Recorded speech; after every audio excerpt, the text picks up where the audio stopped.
even as several parts of the country continue to recover from the aftermath of Cyclone Tauktae.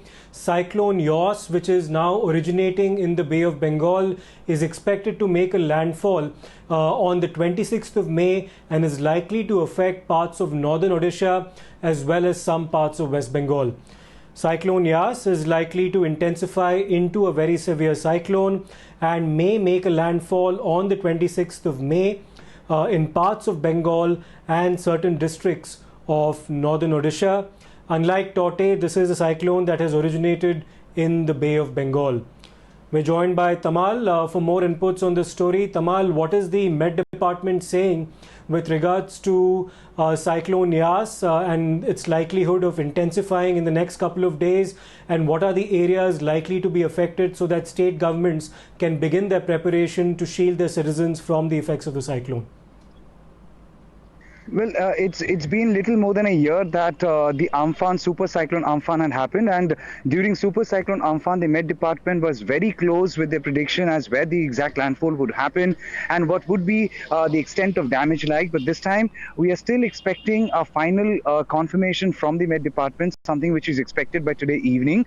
The Met Department has suggested that because the movement of the cyclonic storm has not really been as progress at such a speed as expected, thus it is taking time, even though the exact landfall area has not been predicted. But then the coastal area of West Bengal and Odisha have been put on high alert.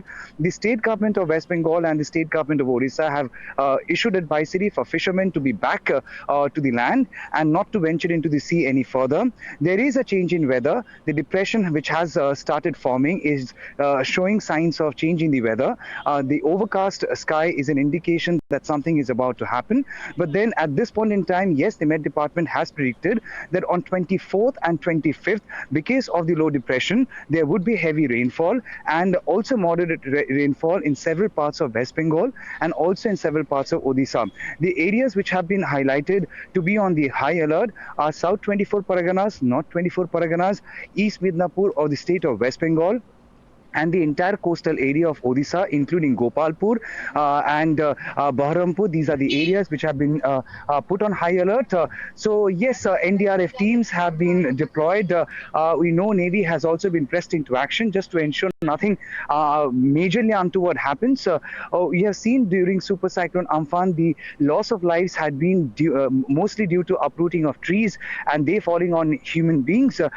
We have seen close to 100 people losing lives in the state of West Bengal and close to 20 people had lost their lives in the state of Odisha. So this time around, the civic body have been pressed into action, the municipalities have been pressed into action to trim the trees and keep roads clutter free. At the same time, overhead wires can be kept free so that when the storm hits and as and when it hits, minimum effect can be seen on the ground. So yes, preparations are on. We know the central government had already held a very crucial meeting yesterday. In fact, they're also coordinating with the state secretaries. Right. Thanks a lot for that, Tamal. We'll be in touch with you for any developments on the cyclone front.